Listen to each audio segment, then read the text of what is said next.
Dude. Okay, Ron? Damn, what is happening? Dude. Going for it all, folks. Sorry. Oh. All right. You good?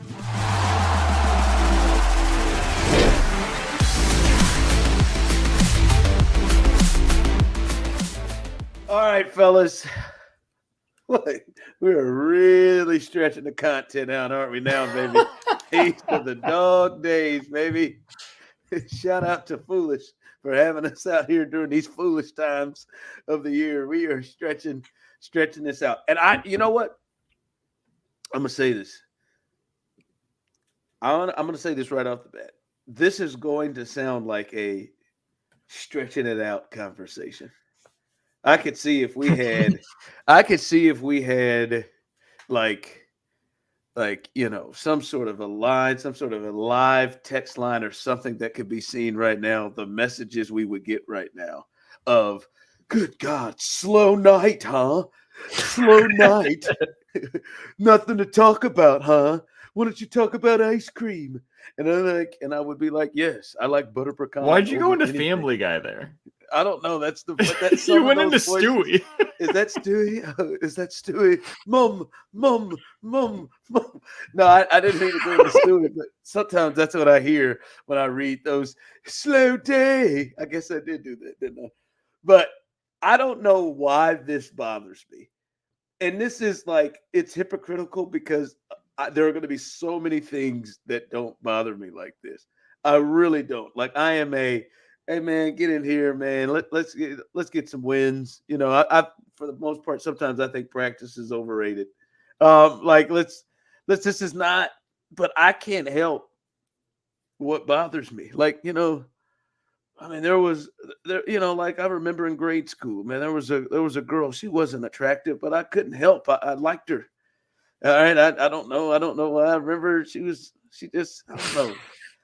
But you know, I liked her. Couldn't help it. I couldn't help it. You know, it took years to, you know, to move away or whatever and moved to the Raytown School District before I shook her off. But I don't know. I couldn't explain it. What is going on?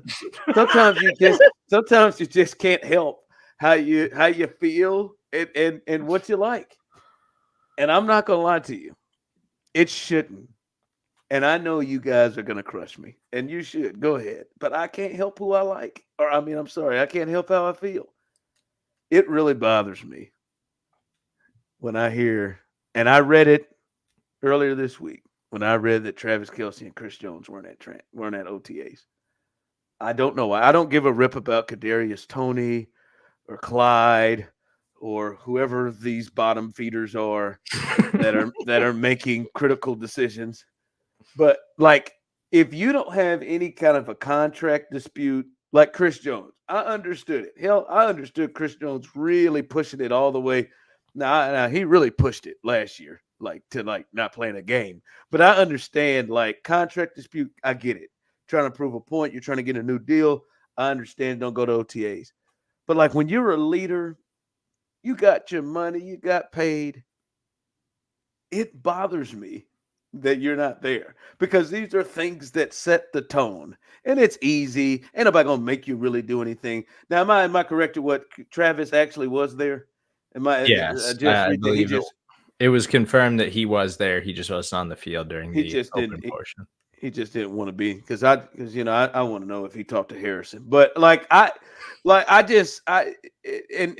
know Chris wasn't there. That bothers me. I don't know why. I just, like, you're a leader of the team. Those are the three big leaders, and I feel like they should be there. And that really bothers me when they're not. I don't know why. It bothers me that Clyde Edwards-Helaire and Kadarius Toney weren't there. Those are the ones that bother me. Like Charles Omenihu, Clyde bother you? Because why aren't you there? Like, what could you possibly be doing in your life that is more important than being at OTAs when you are frankly lucky to have that opportunity in this offense again? But Clyde's going to get 4.5 touches a game. He's not a leader. Nobody follows so Clyde. Why aren't you Those there? guys do. Whatever. I don't. Why aren't you there? Kadarius Toney, what are you doing, dude? Well, like, you might not make brand. this roster. You're not a guarantee to make this team this year. And I just, those ones are weird to me. But Joe Tooney recovering from injury. Charles Minihue recovering from injury. Understand. Kelsey's old, dude. Why isn't Kelsey there? Why isn't he participating right now? Because he's old. He's getting up there in age. And so he doesn't need to go out there and do this.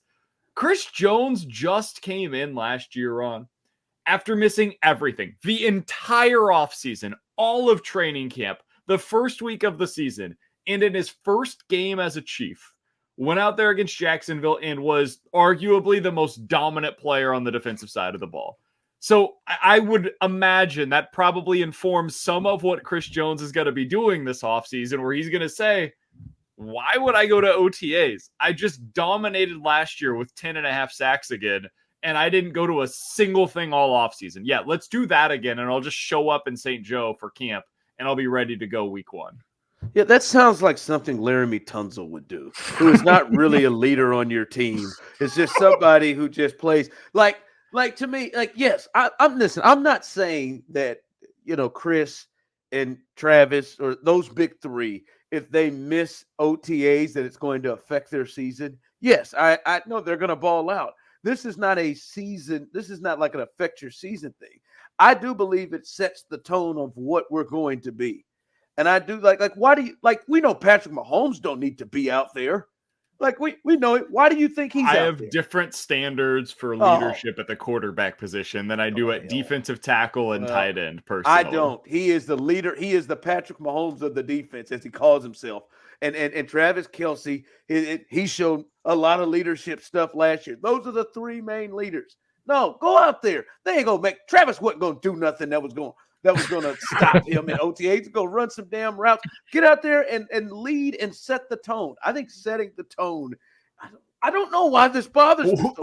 Who is this person that has taken over Ron Hughley? I don't know. Who is this? It's just this particular thing. It really does. Like, if you're available, I think they should be out there. Who is he leading on the defensive side of the ball, by the way? Like, who is the player in his position group that you're like, damn it, be out there for Mike Pennell. Be out there to show Tershawn Wharton what you got to be doing through these drills. Like, who is he not out there first for? off, don't just not read the young guys like Felix over there. Don't just read some of his defensive end. He's got Mike Dana and George Karlaftis. Yeah, like that big hefty fella from Boston College. It's setting the tone from everybody to see. Like, this is what we're about. This is what we're about. Like I said, They're about winning rings, Ron, and they just did that, and he showed them that. And this is the kind of stuff that sets the tone for it. As long as money's not involved in it. I'm sure there's no way to track this, because there's absolutely no way that anybody tracks it just makes me feel OTA appearances, but I'm willing to bet Chris Jones hasn't been in an organized team activity that was voluntary in like 4 or 5 years. Like, I don't think this is out of the norm for him, contract dispute or not. Like, he got his money. I'm sure he will be there for mandatory minicamp, but I bet Chris is also annoyed that he has to go to mandatory minicamp this year, because I feel like he skipped that several times. Yeah, that's why it's good to have Nick out there. Kadarius Toney has attended 1 OTA since 2021. Yeah. It was last year. And look at him. I bet you Nick's out there. I'm glad Nick Bolton's out there. Maybe the real leader of the defense. I know Nick is out there. Nick is out there. I just like I said, I don't know. I almost don't even want to admit to you how much it bothers me. I really didn't. I don't like to admit this, but those Chris 3 Jones dudes missed OTAs 2 years ago as well. Selfish. Let's just show your leadership there, man. Come on, man. I'm not asking you to go to rookie mini camp. Like, come on, man. That's it, man. Just show out there and set the tone. That's my thing, man. Set the tone. Right? He's like right now, sir, who's the leader? Who's the face of the defense? Is it Chris? Wait. Yeah, Chris is number 1 on the defense. Yeah, he's just got what, $30 million? Like, he's the face of the defense. Yeah. They paid him accordingly. Hall of Fame player. Like, yes, just be there, man. It's the face of your defense. You'd like to have him be there so the rest of your young guys can see the face of your defense, because the face of your offense is there. I wonder what Second- Chris Jones is up to right now. Cards. Is he at the Celtics Pacers game? He might be. There's a better chance. I mean, I'm not saying he's not I working think he out. spends most of his time in shape. South Florida. I feel like he's probably just having a really good time right now. He does a really good job of taking care of himself. I'm not worried about Chris Jones whatsoever. But I'm a little worried about Clyde. I mean, I'm not worried about Clyde either. Like, what does Clyde have to gain at this point? Like, he knows his role on the team. He's the number 2 running back. He's on a 1-year deal. They brought him back dirt cheap. Like, Clyde knows his role. Clyde's like, I don't got to go to voluntary stuff anymore. I'm out. I don't care. Like, you wouldn't, like, BK, you'd stop with Clyde. You wouldn't give a rip if he didn't get a single carry. The first, he's an important player, dude. He's like they have no depth at running back. He's quietly a really important player on this team in 2024. It's shocking to me that this is how they're operating, but he kind of matters this year. If we go down the list, especially defensively, because obviously the first two, like the second face, I guess, was there or wasn't there, whatever that's confirmed about Kelsey. But the face of the defense, he skipped it. Who's next? Was it Nick? Nick, is he next? Is he the next most important? I find it really interesting, Ron, that they had Trent McDuffie do the first big press conference for the defensive side, right? That it was the Andy Reid, Patrick Mahomes, Trent McDuffie. Because you kind of have to be, you got to be there to do the press conferences. So I will add to that, though, they did bring Nick Bolton up after Trent McDuffie, but they didn't stream it, so there was no video of Bolton. But he did speak with the media after McDuffie. I think that speaks pretty highly of where they're at with Trent McDuffie right now, because I think this time last year that would have been Justin Reed that would have been doing that kind of media obligation. I think Trent McDuffie is going to become a more forward-facing part of the defense this year. I mean, he was an all-pro level player a year ago, and now you've got a guy who is getting ready to, this time next year, probably sign a massive contract with the Kansas City Chiefs to be one of the faces of their defense for the next 5+ years. They got rid of L'Jarius Sneed in part this offseason because you can't pay both Trent McDuffie and L'Jarius Sneed the kind of money that Trent McDuffie is going to be asking for very soon. So I think you can make a pretty strong case that after Chris Jones, Nick Bolton is a guy that we know his name more because he's been here longer. Trent McDuffie might be the next face of the franchise defensively in the eyes of the Kansas City Chiefs. And really, that's what matters the most. Like, do you think this is because he's the second most important piece, or from a leadership perspective, like his play, right? Because, I mean, you had 2 All-Pros on that defense last year. It was Chris and him. I still view, I'll be honest with you, I still view Nick as probably the number 1 real leader on that defense. And I don't know how much that counts for face. Like, I don't know, but if you were to say the guys, the 2 people you can't have go down, like the 2 people you can't have missing significant time, or it changes a lot of what Spags wants to do, it would be Chris and now Trent McDuffie. Agreed. And it enhances even more to the point you said of, like, Sneed's gone now. I am really interested how they use him. I am like, is it because he was great in the slot, but I wonder, do they move him and put him on the outside? That's going to be fun to see how they use him. So McDuffie was asked when he spoke with the media, like, has he been more vocal? Like, is he taking on a bigger role, trying to show the young players? And like, he said, yes, like, I'm doing all that stuff. Like, I'm trying to step up. And I do think there's something to them wanting him to be a more forward-facing player for them this season. We saw the Chiefs do this with Tyrann Mathieu. Justin Reed was a big player that they put up at the podium a lot last season. And a lot of it, too, and this is something that McDuffie's been good at since day one. Like, McDuffie's really good at talking to the media. Like, when he's one of the more interesting players in that, like, he'll give you, like, thoughtful, like, well-rounded responses instead of, like, 5-word answers to things. Like he gives you a lot when you ask him questions at the podium. And so the Chiefs go out of their way to put guys up like that up there because they know they can trust those guys to say the right things and do all of that stuff. But I think it's his play, it's how well spoken he is, it's all of those things, and the fact that, like what BK was saying, is like he's gonna be a cornerstone player for them in my mind. Like he is a player that you lock up because he has proven that he can be that versatile. And as far as like, and he reportedly too was spending a lot of time outside in practice this week and not in the slot, which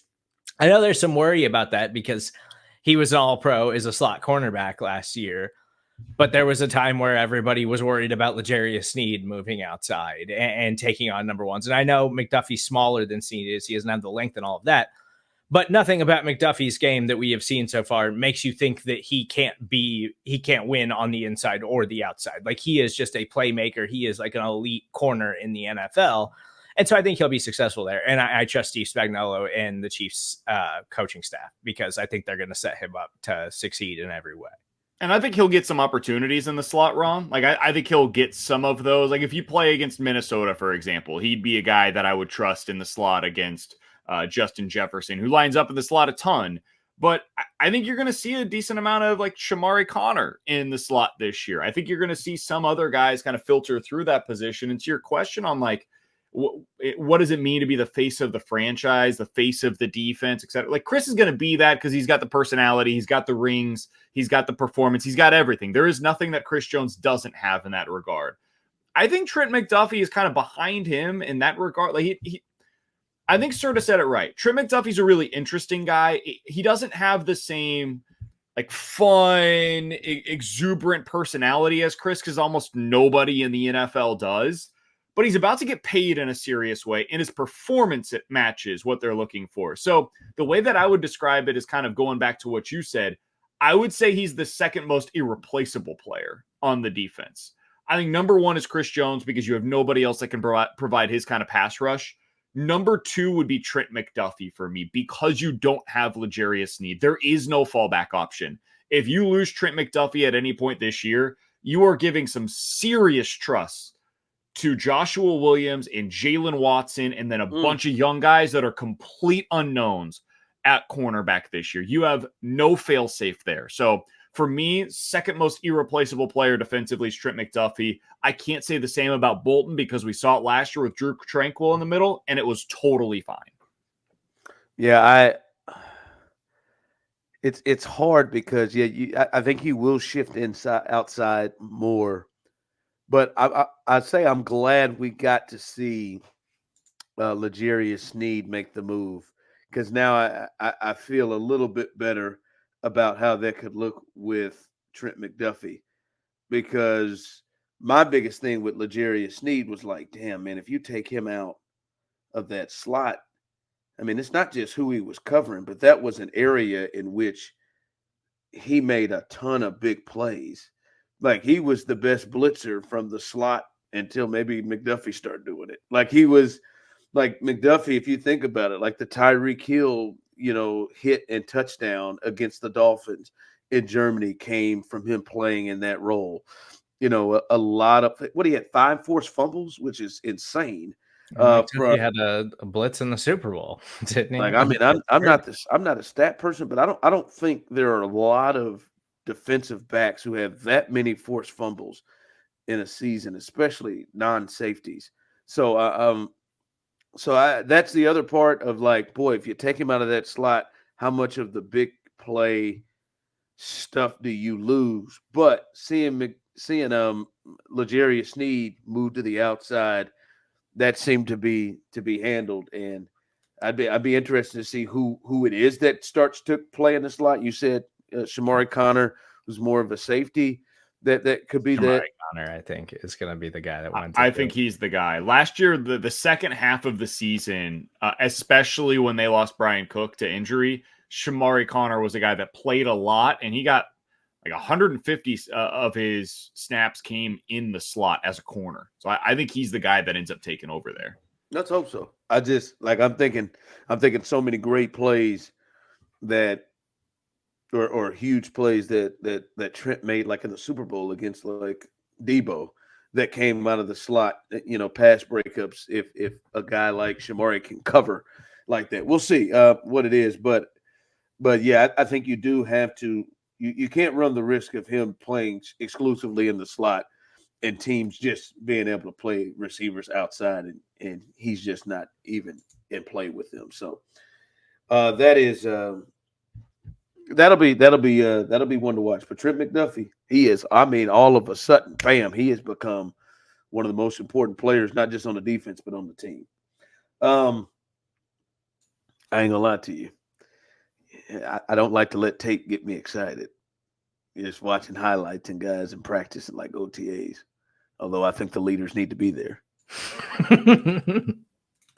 But they trying to tease us with this downfield throwing stuff. Well, they trying to tease us, man. And I see 5 whipping down the field and catching downfield balls. I see 1 whipping down the field, catching downfield balls. And Kadarius Toney, in his mind, wherever he is, he was down there catching downfield balls. They are trying to get me with this downfield passing game, the return of the deep ball. I'm not gonna get excited. I'm not gonna let them reel me in on that thing, but it seems like that's gonna be back in the offense. And I mean, it seems that would be conducive to what they have, that they should be taking more shots downfield. But that is one of the number one wishes that I would hope returned is the big play element of the Chiefs.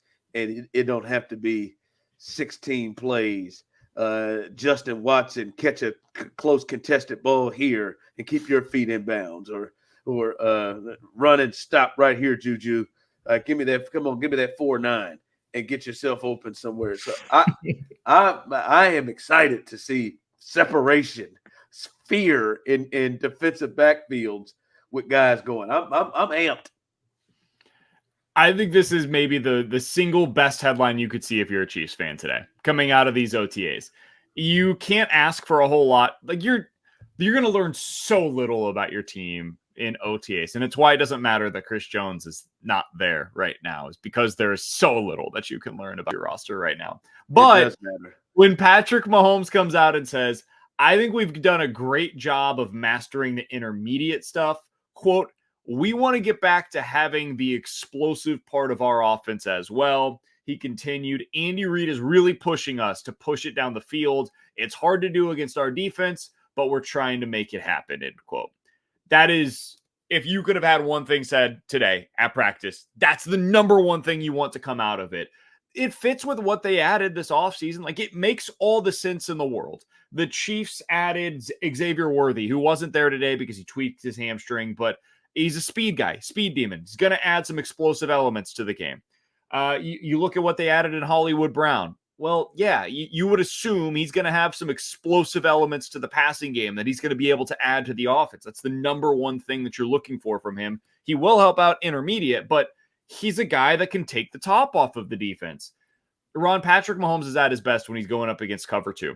And so even if this doesn't actually result in more explosive pass plays, what it has to result in is the opposing teams being afraid of the explosive pass play. And if they are afraid of it, they'll give you cover 2. Now life becomes easier for Travis Kelce underneath. And now the Chiefs are able to operate the way that they did 2 years ago, instead of last year where they just couldn't do it. They couldn't strike fear in opposing defenses. And that's when things got really ugly for everybody to watch.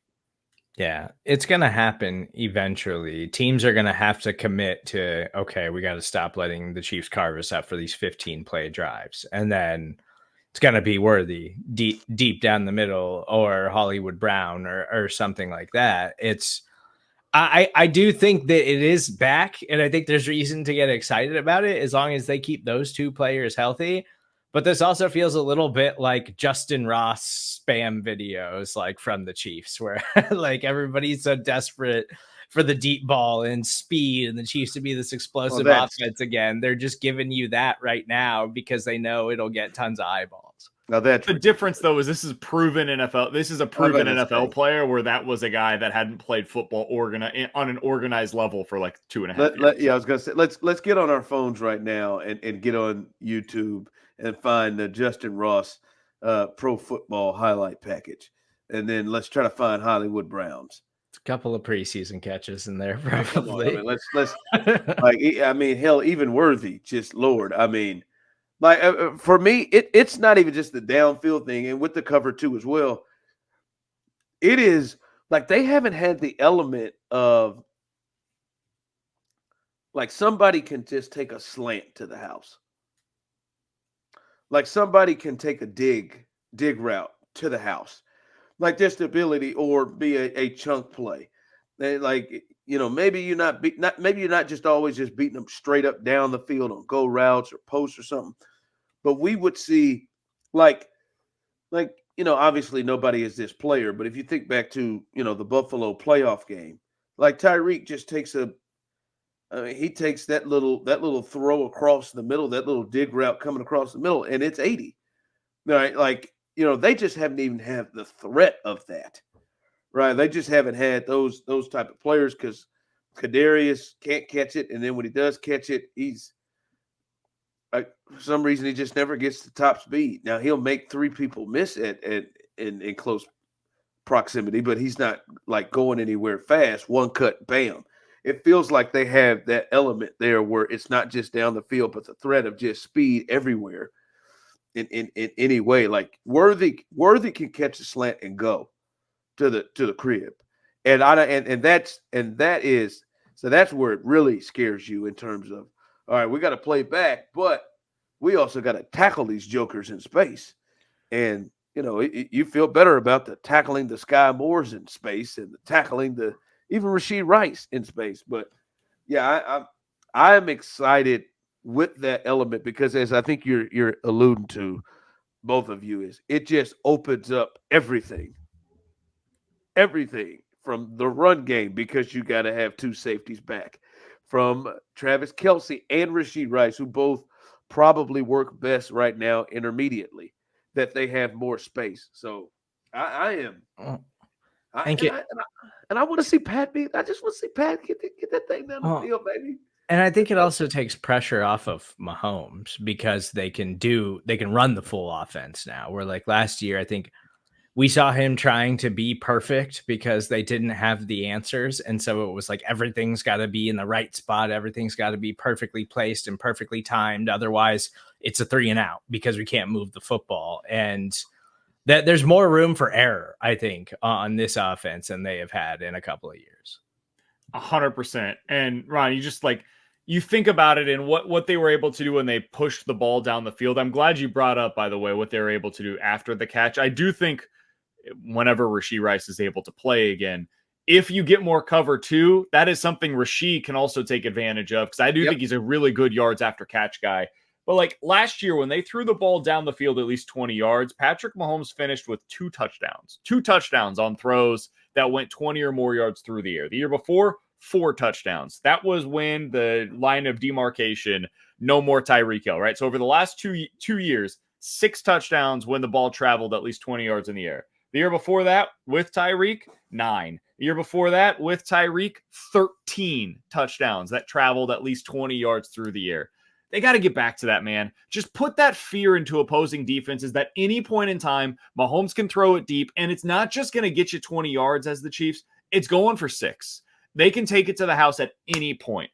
And that's something that just has not been there for the Chiefs offense over the last 2 years since Tyreek Hill left the offense. You're never going to replace him. He is irreplaceable in every possible way.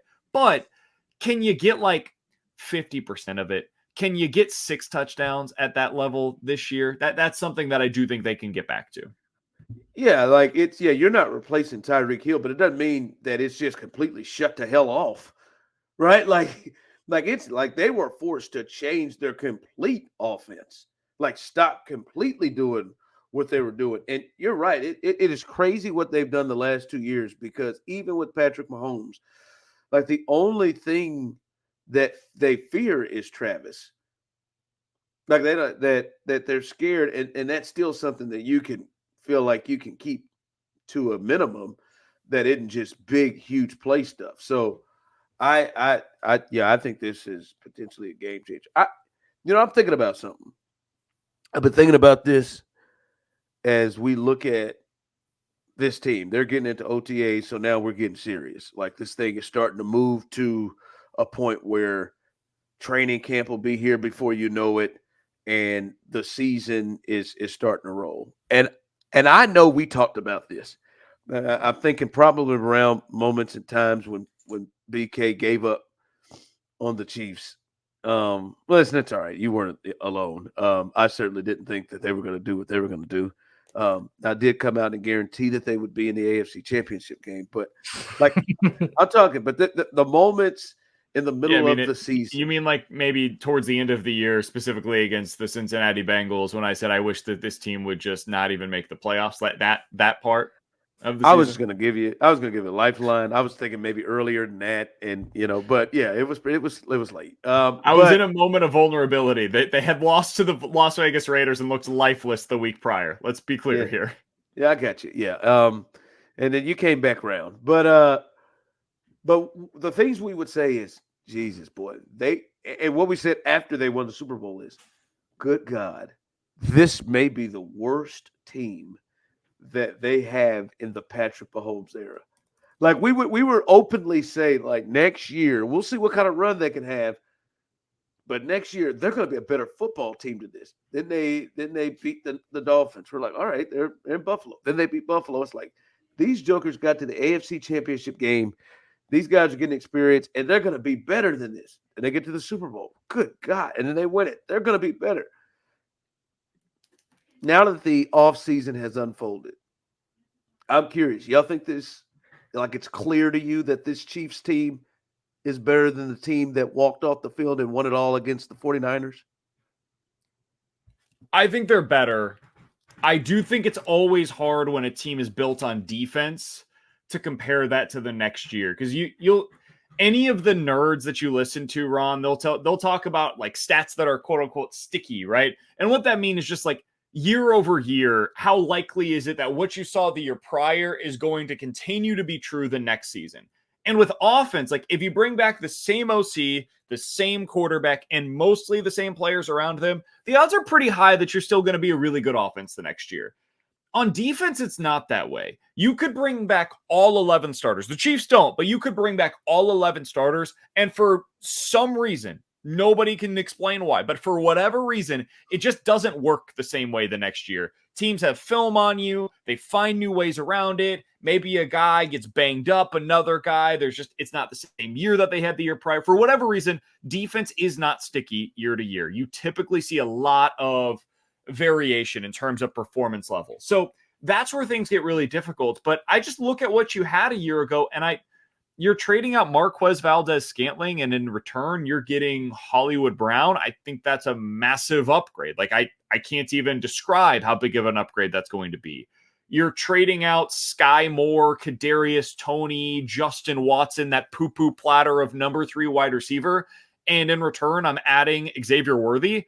I think you're significantly better there. The offensive line is essentially the same, and they can bring back Donovan Smith if they really want to. You might have an upgrade there. I think they're going to be better this year at right tackle with Jawan Taylor hopefully having fewer penalties this year.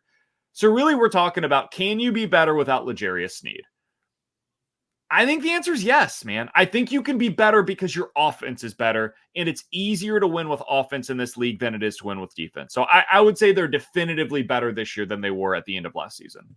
And everything that definitively, huh? Well, and I totally agree. Like, I think they're definitively better too. And the defense is worrisome because we do see that every single year where, defense has a good year, and, year over year, you're like, well, they're trending in the right direction. Can they take the next step, or can they keep it up, or whatever? And you typically see defenses fall off a cliff eventually, unless you're like even like the Ravens, who are notorious for like having great defenses.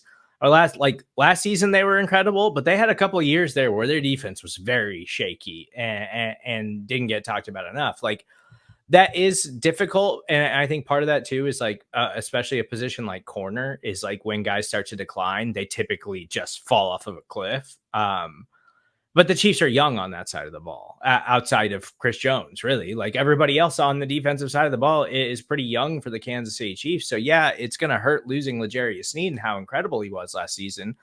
But I have nothing but confidence that Trent McDuffie can be an all-pro caliber player again, that like he can be the cornerstone of your secondary.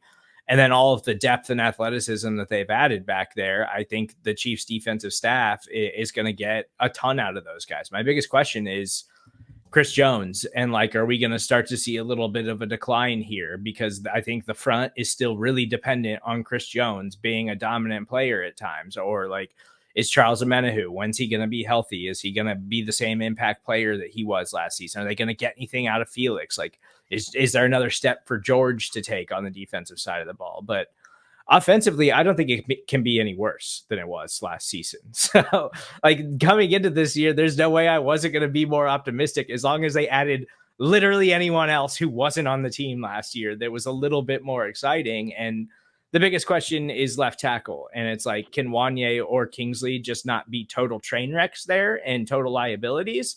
Then they're going to be great on offense again. So I think they are definitively better. And Ron, real quick, just on the defensive side of the ball, I'm curious your thoughts on this. If you're looking for a team that would be kind of the example of what I'm talking about defensively, it would be the Cincinnati Bengals. They went from 2022 being a really good defense and everybody saying, man, Lou Anarumo, one of the best defensive minds in all of football right now. And we saw that against the Chiefs multiple times over the last few seasons. The guy he's a wizard. He puts guys in the right position to succeed. They lose like a couple of players, and not all pros, just a couple of guys from that defense. And suddenly last year, they were among the worst in the NFL. I don't think that's going to happen for the Chiefs, but could they fall from arguably the best defense in the NFL to like 10th? That's very much in play this year, depending on what happens. Yeah, and they had injuries. You know, you lost guys like Jesse Bates, but Sam Hubbard was hurt a lot, and their corners just went to hell, like in injuries. And that could happen. Chiefs could have bad injury luck this year. Yes, my thing is, I would agree. I don't think it's as clear to me as I think most fans, right? Like as you said, I think most fans would use a term like you would use definitive.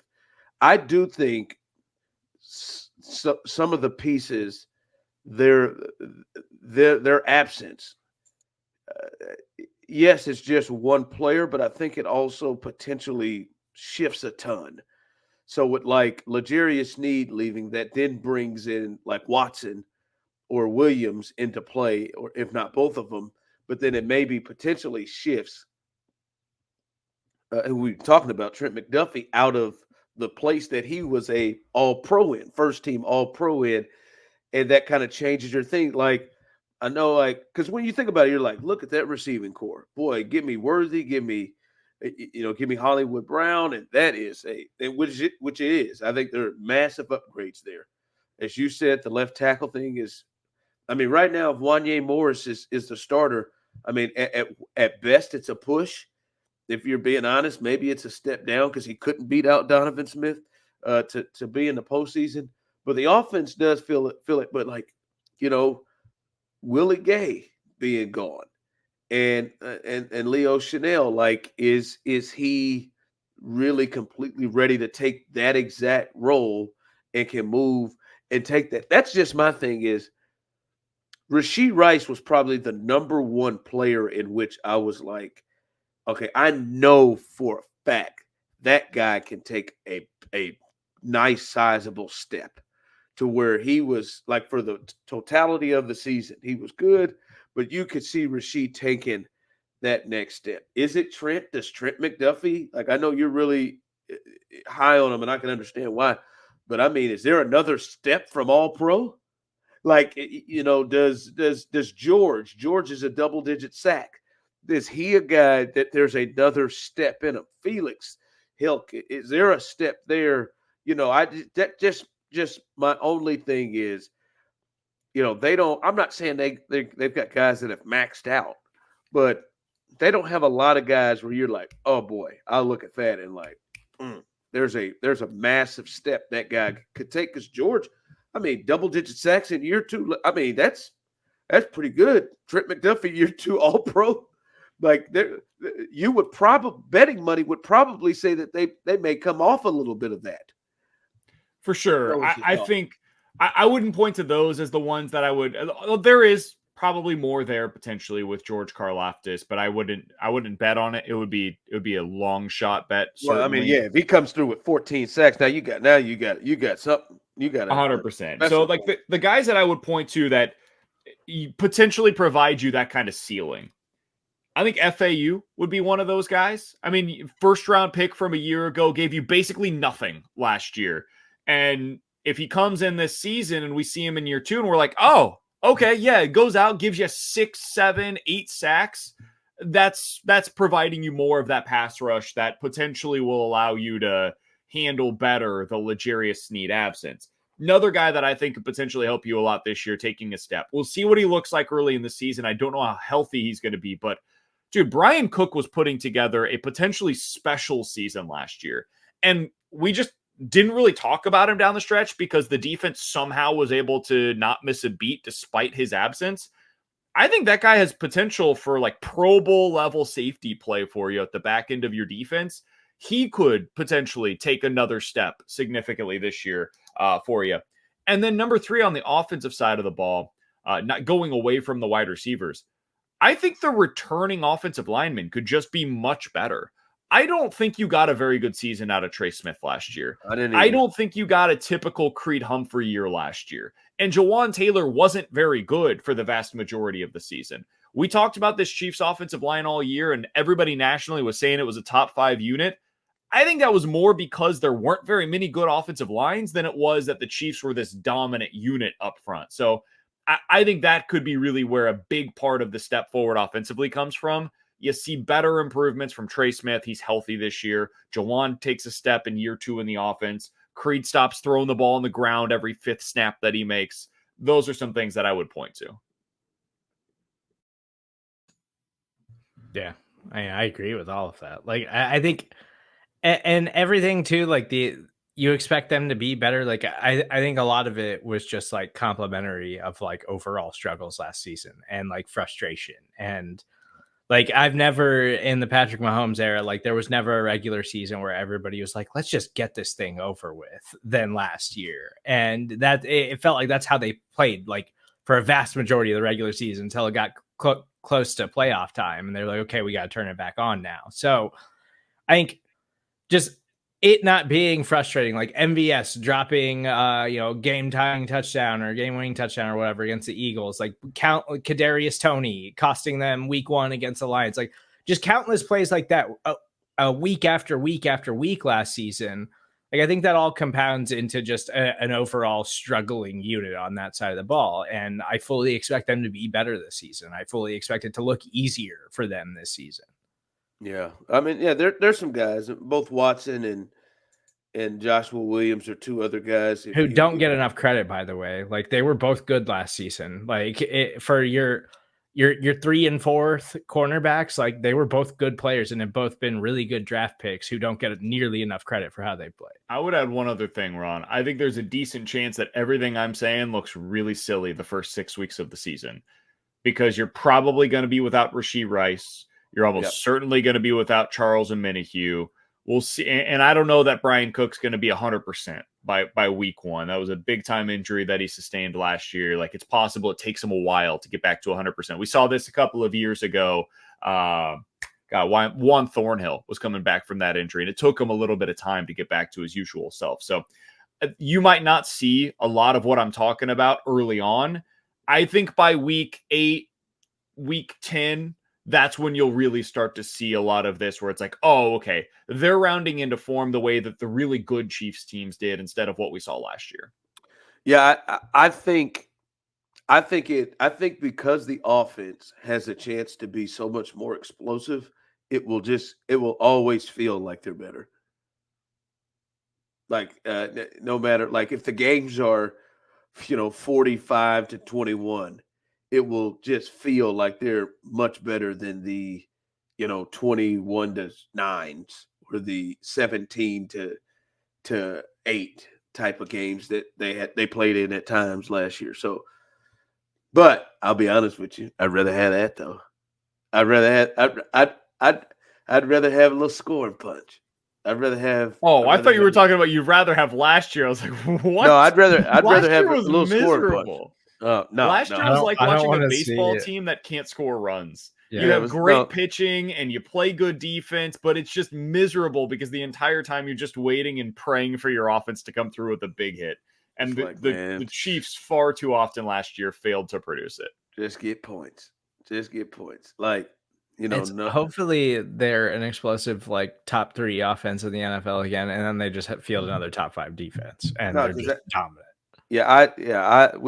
I saw far too much of Harrison, and I don't want to see Harrison Butker at all. I'm not at all, but not as much as we saw last year, where he's having 5 field goals in games, and he's like multiple games. He probably kicked 4+ field goals in multiple games, like them weird crooked number scores that they were having up there because they're adding 3. They reached a point where they were like, we're not going for touchdowns anymore. No, we're playing for field goals now because that's who we are. They have the old school mentality of any drive that ends in a kick is a good drive for the Kansas City Chiefs. Well, I mean, that was their mentality last year. I mean, it was at times because that defense was going to shut you down. Like there were points like if you get this thing to 2 possessions, they got to score twice to win. Dude, that was the Ravens game. People talk about how the Ravens shut them down in the second half, and like there's some truth to that, I suppose. The Chiefs shut it down. They're like they're not going to score on our defense. They knew if they could just drain out the clock, they would find a way to win that game because the defense wasn't going to give up another big score. Shout out to MVS. What a play.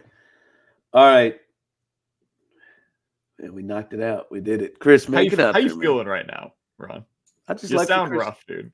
Well, it's Chris. I like for the face of the defense to be there. So just been waiting on you all week. It has driven me to a cold in 92-degree temperature. It has driven me there because you won't show up, Chris. And you know what? We're out.